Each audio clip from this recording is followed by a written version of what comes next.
El mundo helenístico. La historia del mundo de habla griega en la antigüedad puede dividirse en tres períodos. El de las ciudades-estado libres, llevado a término por Filipo y Alejandro. El de la dominación macedónica, cuyo último residuo se extinguió por la anexión romana de Egipto después de la muerte de Cleopatra. Y, finalmente, el del Imperio Romano. De estos tres períodos, el primero se caracteriza por la libertad y el desorden, el segundo por la sujeción y el desorden, y el tercero por la sujeción y el orden.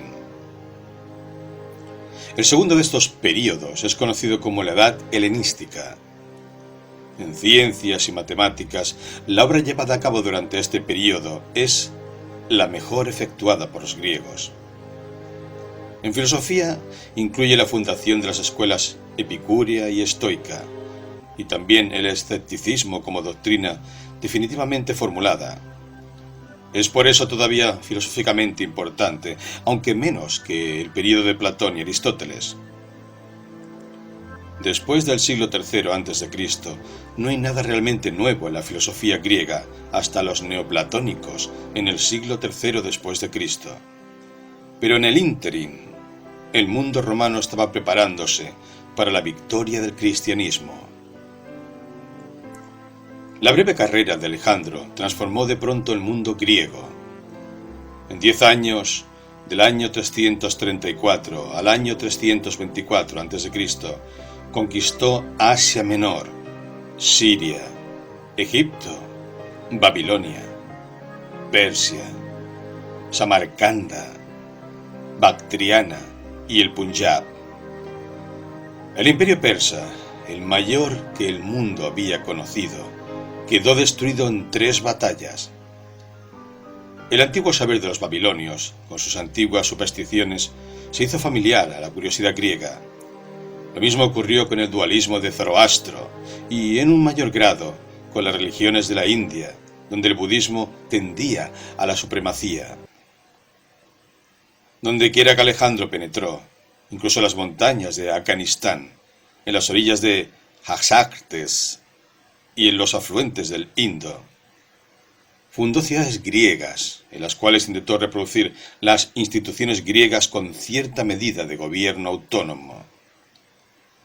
Pese a estar su ejército compuesto, en su mayor parte, por macedonios, y hallarse la mayoría de los griegos europeos sometidos a él de mala gana, se consideraba a sí mismo, ante todo, como el apóstol del helenismo.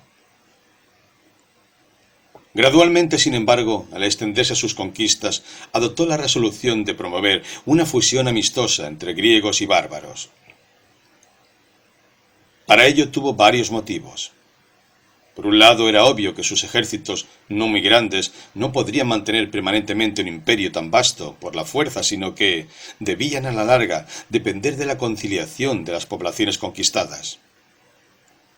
Por otra parte, el Oriente no estaba acostumbrado a una forma de gobierno, excepto la de un rey divino, papel que Alejandro se sintió a sí mismo bien dispuesto a representar.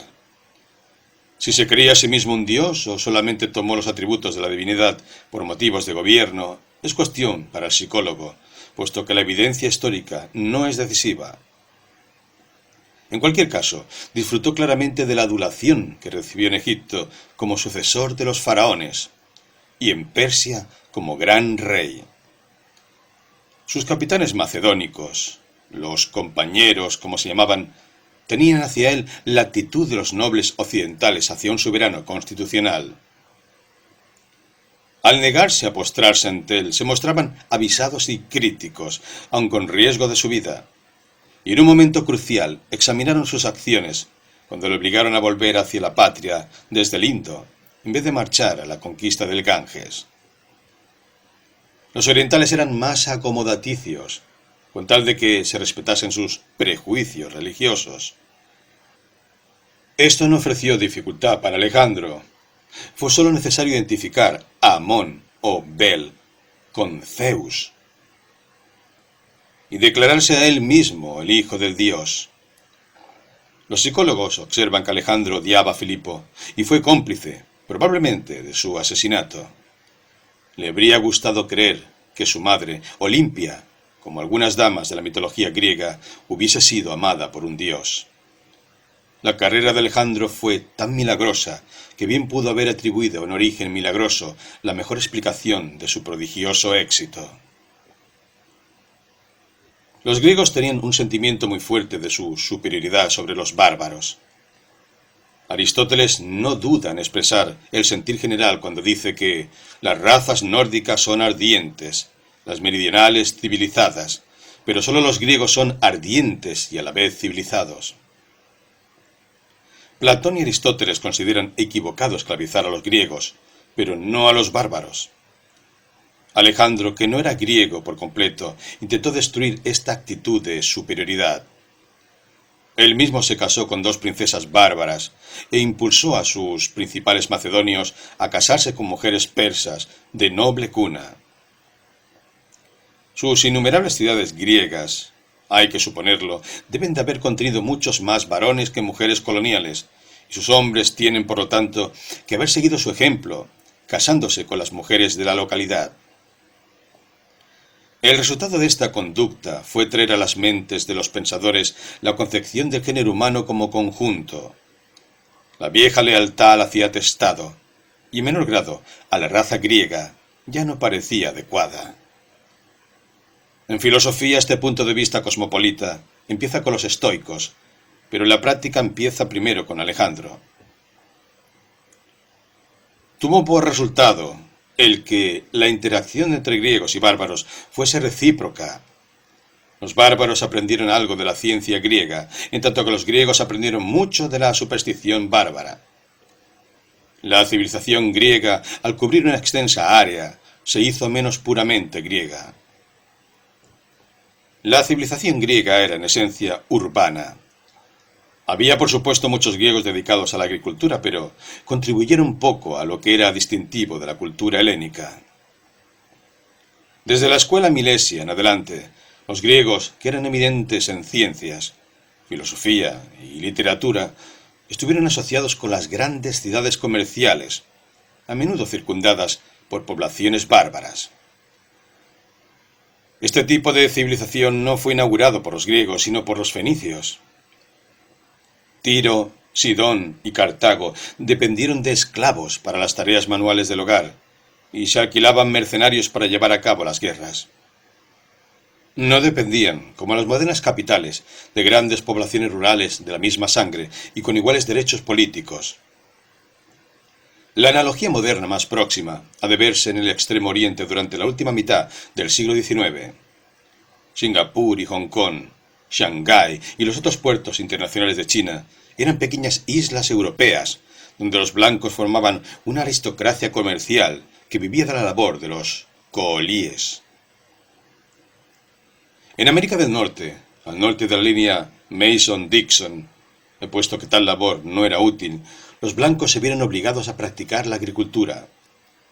Por esta razón, la presa del hombre blanco en América del Norte es segura, mientras que su presa en el Extremo Oriente ha sido ya disminuida grandemente y puede con facilidad cesar por completo. Mucho de su tipo de cultura, especialmente el industrialismo, sobrevive a pesar de eso. Esa analogía nos ayudará a comprender la posición de los griegos en las partes orientales del imperio de Alejandro. El efecto de Alejandro sobre la imaginación de Asia fue grande y duradero.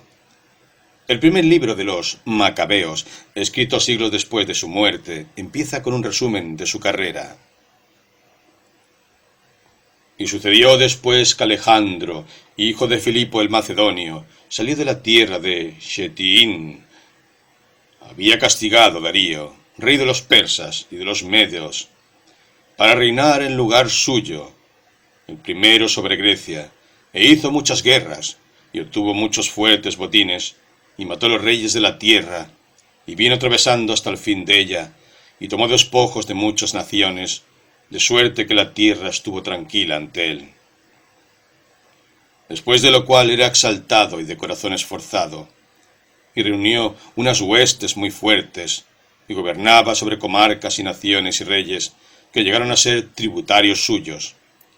Y después de estas cosas cayó enfermo y comprendió que se moría, por cuyo motivo llamó a sus servidores más esclarecidos, a quienes había llevado consigo desde su juventud, y repartió su reino entre ellos mientras estaba todavía vivo.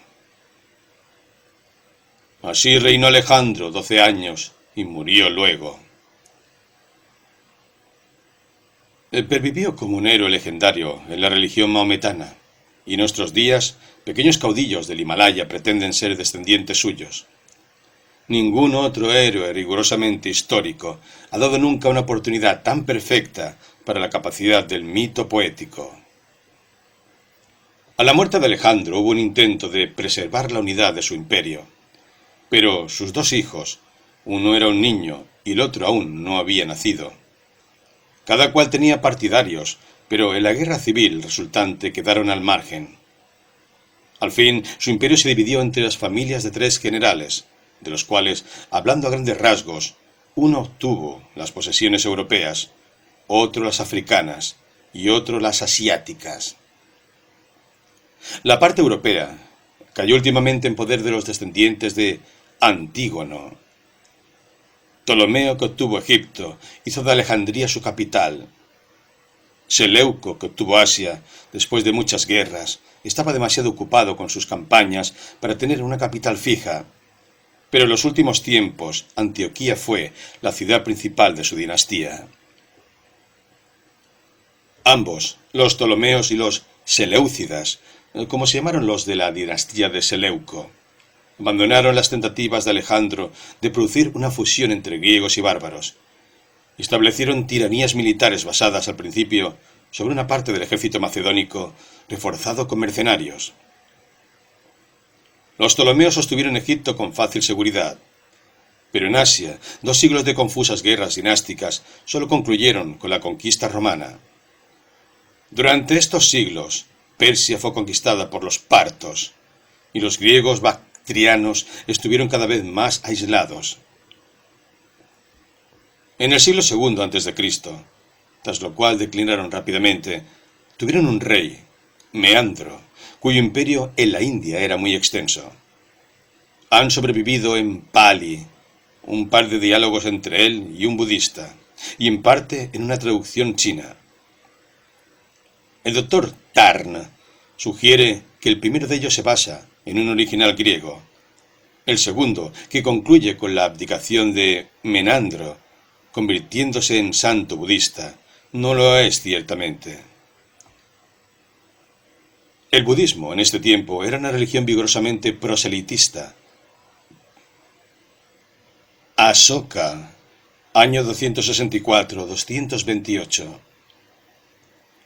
El rey budista registra en una inscripción todavía existente que envió misioneros a todos los reyes macedónicos. Y esta es la principal conquista en opinión de su majestad, la conquista por la ley. Esto también es lo que efectuó su majestad a la vez en sus propios dominios y los reinos vecinos de hasta 600 leguas, aun a donde el rey griego Antíoco reside, y más allá de Antíoco, donde residen los 4 reyes respectivamente llamados Ptolomeo, Antígono, Magas y Alejandro. Y asimismo aquí, en los dominios del rey, entre los Jonas, los griegos del Punjab. Por desgracia, ningún relato occidental de estos emisarios ha sobrevivido.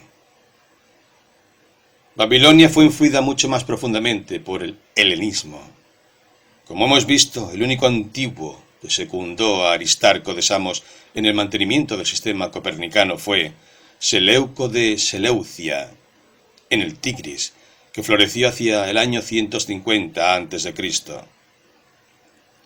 Tácito nos refiere que en el siglo I después de Cristo, Seleucia no había incurrido en las costumbres bárbaras de los partos, sino que todavía conservaba las instituciones de Seleuco, su fundador griego. 300 ciudadanos elegidos por su riqueza y su prudencia componían un concejo a modo de senado. El populacho también tenía su parte de poder. Por toda la Mesopotamia, como más allá del oeste, El griego llegó a ser el lenguaje de la literatura y de la cultura, y así se mantuvo hasta la conquista maometana. Siria, excluida Judea, llegó a estar completamente helenizada en las ciudades, en lo que se refiere al lenguaje y a la literatura. Pero las poblaciones rurales, que eran más conservadoras, lo tuvieron las religiones y los lenguajes a que estaban acostumbradas. En Asia Menor, las ciudades griegas del litoral experimentaron durante siglos una influencia de sus vecinos bárbaros. Esto fue intensificado por la conquista macedónica. El primer conflicto del helenismo con los judíos se relata en el libro de los Macabeos. Es una historia profundamente interesante, sin semejanza con ninguna otra del imperio macedónico. Trataré de ello con mayor amplitud cuando me refiera al origen y crecimiento del cristianismo.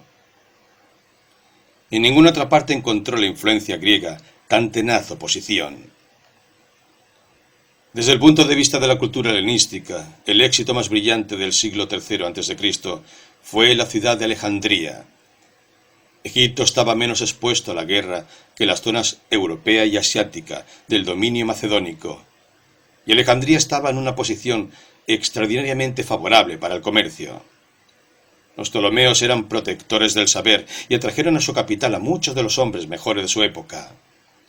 Los matemáticos llegaron a ser, y continuaron siéndolo, hasta la caída de Roma, en su mayor parte alejandrinos. Arquímedes, es cierto, era siciliano y pertenecía a una parte del mundo donde las ciudades-estado griegas, hasta el momento de su muerte, en el año 212 a.C., conservaban su independencia, pero había estudiado también en Alejandría. Eratóstenes fue bibliotecario de la famosa biblioteca de Alejandría. Los matemáticos y los hombres de ciencia, relacionados más o menos íntimamente con Alejandría en el siglo III a.C., eran tan capaces como los griegos de los siglos precedentes y realizaron trabajos de igual importancia. Pero no eran como sus predecesores, hombres que concretasen todo su aprendizaje en su especialidad y se propusieron universalizar la filosofía. Eran especialistas en el sentido moderno. Euclides, Aristarco, Arquímedes y Apolonio se contentaban con ser matemáticos. En filosofía no aspiraban a la originalidad. La especialización caracterizó la época en todos los aspectos, no solo en el mundo del saber.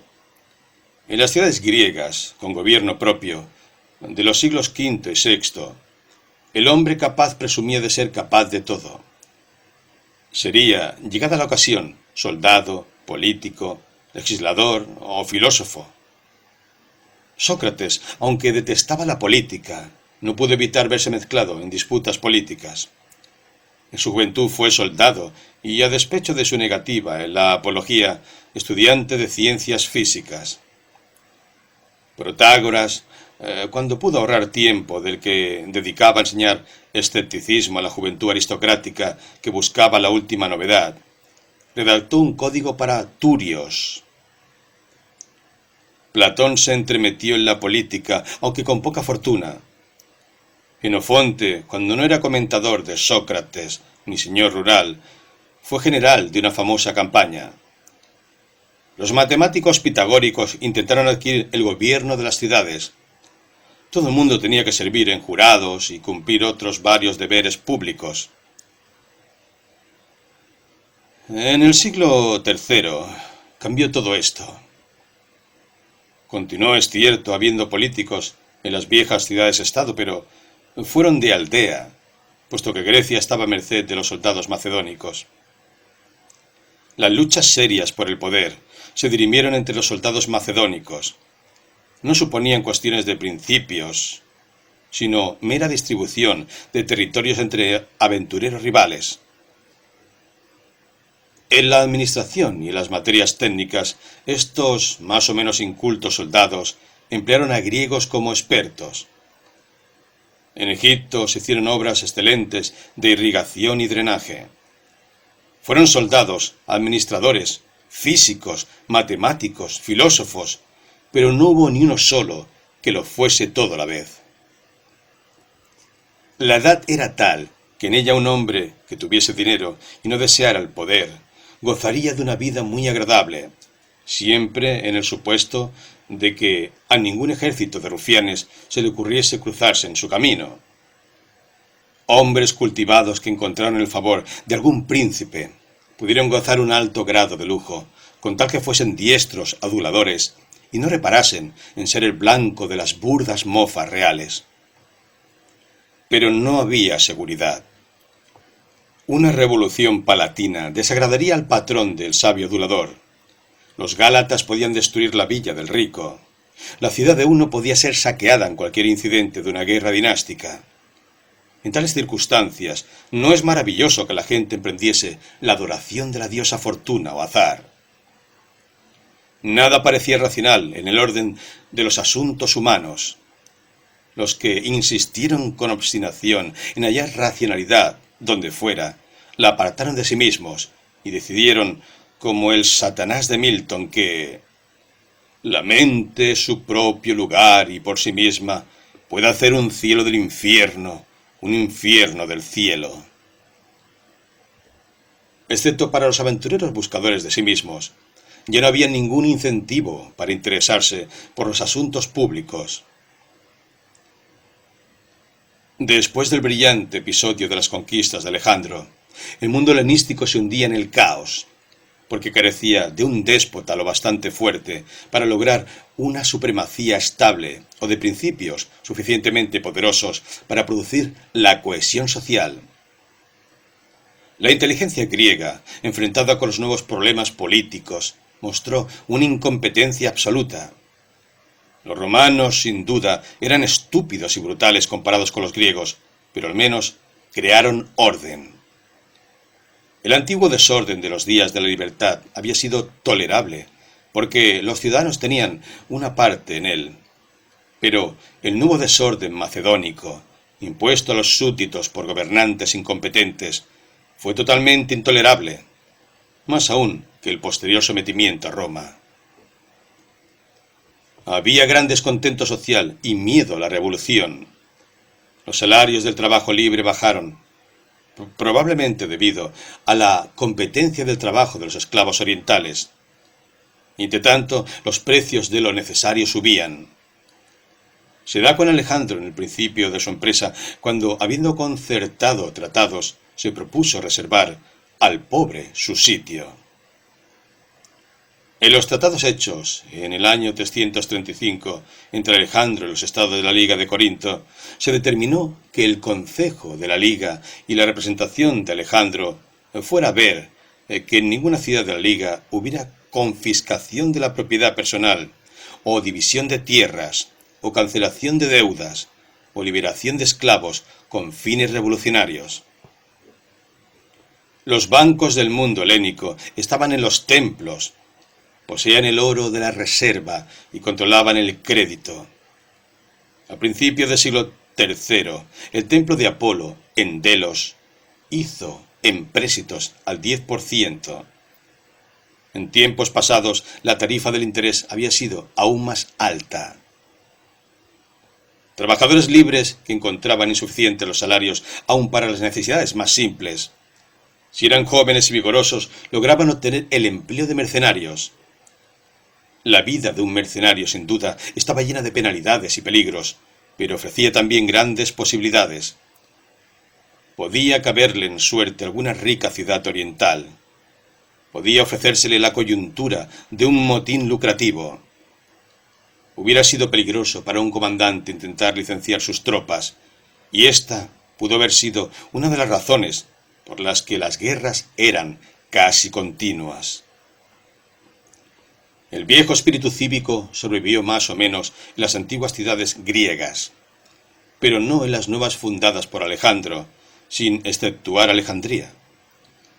En los primeros tiempos, una nueva ciudad era siempre una colonia compuesta por emigrantes de alguna antigua y permanecía vinculada con su madre por un lazo sentimental. Este género de sentimiento tenía una gran longevidad, como se demuestra, por ejemplo, en las actividades diplomáticas de Lampsaco en el Helesponto, por el año 196 a.C.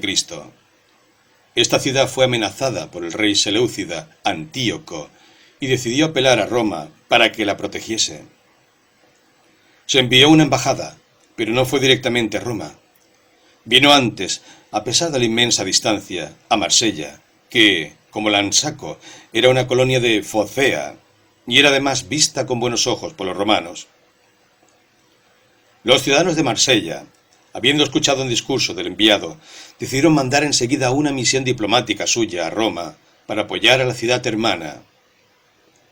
Los galos, que vivían hacia el interior de Marsella, se les unieron con una carta a sus parientes del Asia Menor, los gálatas, recomendándoles Lansaco a su amistad.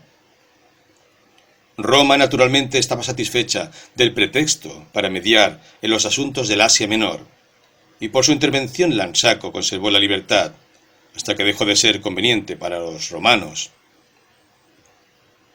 En general, los gobernantes de Asia se llamaron a sí mismos filohelenos, y favorecieron a las viejas ciudades griegas todo lo que la política y las necesidades permitieron. Las ciudades deseaban, y cuando pudieron, lo reclamaron como un derecho, el gobierno democrático independiente, la ausencia de tributos y la libertad de una guarnición real. Esto fue un mérito mientras se las conciliaba, porque eran ricas, podían proporcionar mercenarios y muchas de ellas tenían puertos importantes, pero si se ponían de parte contraria en una guerra civil, se exponían a sí mismas a alargar la conquista. En conjunto, los seleucidas y las otras dinastías que crecían gradualmente trataron de un modo tolerable con ellos, pero fueron excepciones. Las nuevas ciudades, aunque tenían medidas de gobierno propio, no conservaban las mismas tradiciones que las viejas. Los ciudadanos no eran de origen homogéneo, sino de todas las partes de Grecia. Eran aventureros en su mayor parte, como los conquistadores o los colonos de Johannesburgo.